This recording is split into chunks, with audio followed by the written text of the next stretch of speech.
साथ जिएंगे। यहाँ पर स्ट्रेंजर्स अपने लीडर से कहते हैं कि जब वो ट्यूनिंग कर रहे थे, यानी कि अपनी दिमाग की पावर को इस्तेमाल कर रहे थे, तो उन्हें कुछ प्रॉब्लम हो रही थी। लीडर समझ जाता है कि ये सब कुछ जॉन की वजह से हो रहा है, हमें जल्द से जल्द उसे पकड़ना होगा।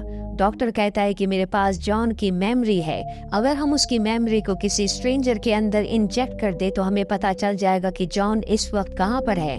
दरअसल इनके पास ऐसी टेक्नोलॉजी होती है जिससे किसी भी इंसान की मेमोरी को निकाल कर दूसरे इंसान या स्ट्रेंजर के दिमाग के अंदर डाल सकते हैं, जिससे उसका दिमाग पूरी तरह से स्विच हो जाएगा। और अब ये जॉन की मेमोरी को एक स्ट्रेंजर के दिमाग के अंदर डालते हैं, जिससे स्ट्रेंजर को पता चल जाता है कि इस वक्त जॉन कहाँ पर है। वही जॉन को दिखाया जाता है जो किसी भी तरह से शेल बीच तक पहुंचना चाहता है। वो शेल बीच की तलाश करते हुए सबवे तक पहुंच जाता है, जहां पर वो लोगों से शेल बीच के बारे में पूछता है। लेकिन हैरानी की बात यह होती है कि सबको शेल बीच के बारे में पता तो है, लेकिन वहां जाने का रास्ता किसी को नहीं पता। जॉन इसके बाद एक बार फिर से उस पोस्ट कार्ड को देखता है जो उसे होटल में मिला था।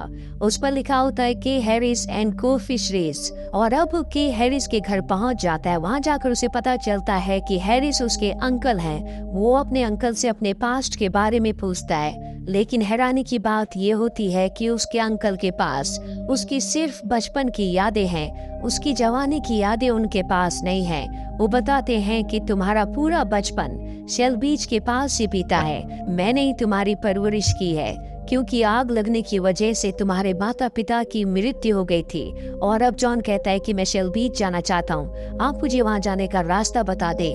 पर उसके अंकल को भी वहाँ जाने का रास्ता नहीं पता। अब जॉन को पकड़ने के लिए यहाँ पर स्ट्रेंजर्स आ जाते हैं। वो यहाँ से भागने की कोशिश करता है, लेकिन स्ट्रेंजर्स उसे चारों तरफ से घेर लेते हैं। तभी यहाँ पर इंस्पेक्टर उसकी वाइफ एमा के साथ आ जाता है, जो जॉन को लेकर अपने साथ यहाँ से निकल जाते हैं। उसके बाद इंस्पेक्टर उससे 6 मर्डर्स के बारे में पूछता है। जॉन कहता है कि मैंने वो मर्डर नहीं किए, ना ही मुझे कुछ याद है, मुझे यहाँ इस शहर में कुछ भी समझ नहीं आता। शेल बीच जाने का रास्ता किसी को नहीं पता, जबकि शेल बीच के बारे में हर कोई सब कुछ जानता है। साथ ही शहर में कभी दिन नहीं होता, यहाँ पर हमेशा अंधेरा रहता है। वो अपनी टेलीकाइनेसिस की पावर इंस्पेक्टर को दिखाता है। ये सब बातें सुनकर और उसकी पावर्स देखकर इंस्पेक्टर हैरान हो जाता है। साथ ही उसके पास जॉन के किसी भी सवाल का कोई जवाब नहीं होता।